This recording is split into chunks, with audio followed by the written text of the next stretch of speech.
you know, maybe Berri played this hand right after the ace jacket. He thought he was invincible.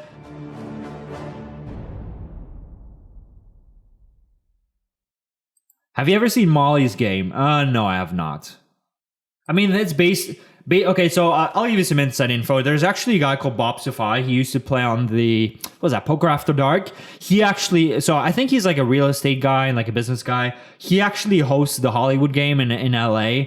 And it's like, you know, the DiCaprio and all those, you know, Batman, Tobey Maguire, those guys. And they all play, I think Bruno Mars plays in that game too. So they play usually 200, 400.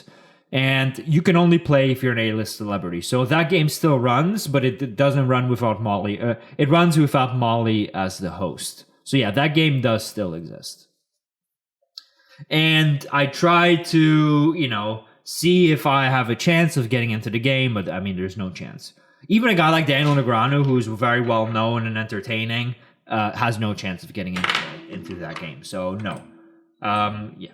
Maybe if you're like a sports star, maybe you can get in, but no. There's a game in LA I know as well, running around the guy called Paul Pierce. Europeans probably don't know him, but he's a former NBA guy, very well-known basketball player, and he loses heaps of money all the time as well. So yeah, that's a good game that runs sometimes. But that A-list game, there's no chance you get in.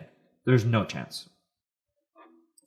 I told him, hey, I'm willing to fly across the world. I'll play the game. Why not? But no, not going to happen.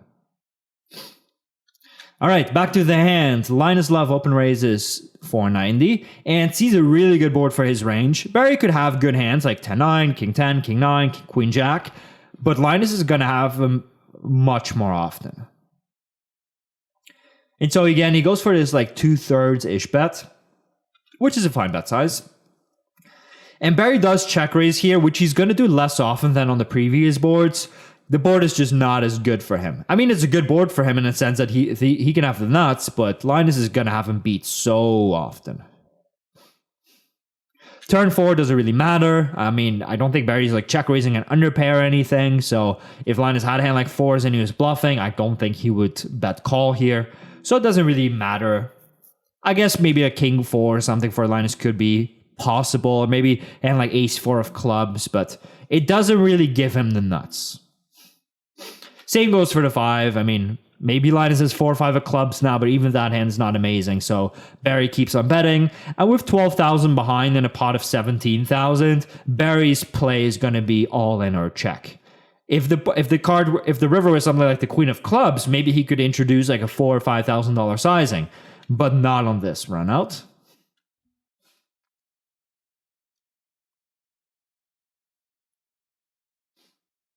Wow, okay. So, you know, maybe Berri played this hand right after the ace jacket. He thought he was invincible.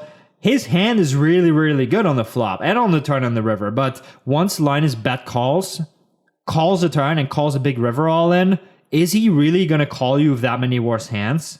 He's going to call you with some worse hands, like maybe 10-9 or King Queen, but he's also going to call you with a lot of better hands. So this is quite thin right here. Maybe he thinks Linus is a big calling station, and when Linus has any blockers, he just calls down.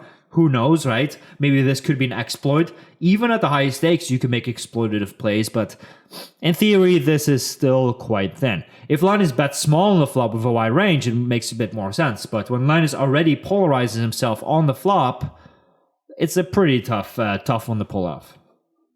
Is this a cooler? Not that much, Puma. I mean, maybe Linus just calls on a bunch of worse hands and this is a great play. I wouldn't say this is a cooler, right? If Berri had a set of 9s here and Linus had Queen Jack, that's a cooler. Obviously, Berri would virtually always 3-bet 9s. I mean, every time, basically. At my stakes, people are not giving me credit when I bet check bet, even if I bet large on the river. They call with second pairs. How do I exploit this? Well, by checking a decently strong range on turn and value betting thinly on river. So if people don't give you credit, you should likely underbluff a little bit, but also value bet a little bit more thinly. Now, generally, your range on turn is a little bit polarized, right? There's a lot of give ups in your range, or maybe a couple of traps. So maybe you can go for like thin check raises on the flop, check them on the turn, and then value bet river. Let's say take a hand like a weak top pair, check raise sometimes, check any turn basically, and then bet the river. And they'll always put you on some kind of backdoor flush and straight draw. Did you ever get burned out? Oh yes, for sure. I've had motivational issues for many years, as in for a few weeks, I play a lot, but I don't really want to. And then for months, I play a lot and I absolutely love it, right? So everybody has dips in motivation. And yes, I've been burned out. And do you bounce back stronger? Yeah, probably. As long as you take a proper break that allows you to mentally and physically reset, then yes. 25-50 four-handed, such a different game to heads up. 2.5 open raise by LLinusLLove, who I think is I don't even know where he's from. I was going to say Canadian, but that's not right. Anyway, 2.5x open raise, pretty standard. Doesn't mean it's the best play, right? I don't use that sizing myself, but it's a great sizing. 10-9-5 is a board on which most people tend to size up. The board is very draw heavy, right? There's a lot of overcards out there, flush draws, straight draws. The 10 and the 9 are relevant pairs. The 5, not so much. So you could expect most people to use a polarized bet size. And LLinusLLove agrees with me. He goes for the full pot bet. Fine play. Great play, in fact. And Davy Jones does make the call. He's not going to be check raising nearly as much versus a big bet as he would versus a small bet. The 8 definitely changes quite a bit. I could see LLinusLLove having all the straights, right? Like 6-7 suited, Jack-7 suited, Queen-Jack offsuit or suited. If he had a hand like King-Jack, he now improves to an open-ender. So, but the thing is, Davy Jones kind of have a lot of those hands himself. And so LLinusLLove goes for a full pot bet, saying like, hey, it's not the greatest card ever, but at the same time, it's still a fine card. So I want to be polarized right here. Davy Jones does make the call. And again, this card changes everything. I don't think either player has a 6 very often, unless, let's say, Davy Jones has 10-6 suited.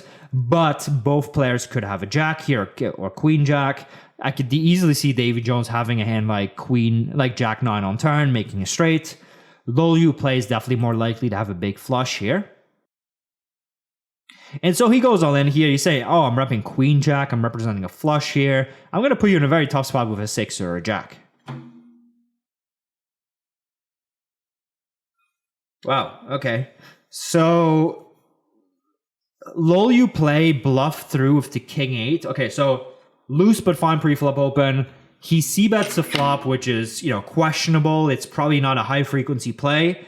And on the turn, most people elect to not bluff this hand because it doesn't have straight blocker. And it even blocks hands like King-Queen that might just be folding. So that's a bit more questionable. And on the river, he's probably thinking, well, maybe Davy Jones has a flush, but a lot of those flushes are an 8 plus a flush, right? So when I have the 8 of diamonds and I shove here, it's just difficult for him to call because he might even fold the Jack or a 6. And he doesn't have the 8 of diamonds. So I understand the play. It's kind of cool and creative, but at the same time, it's a little bit much. And then Davy Jones made the call, which is actually a pretty sick call. I mean, that's not an easy call to make, right? So overall, I would say both guys played their hand quite poorly in my opinion, but that's just my opinion. I'm sure if they review my plays, they would find many hands I play terribly. I'm sure that if I review my hands, I would find a few that I played terribly too.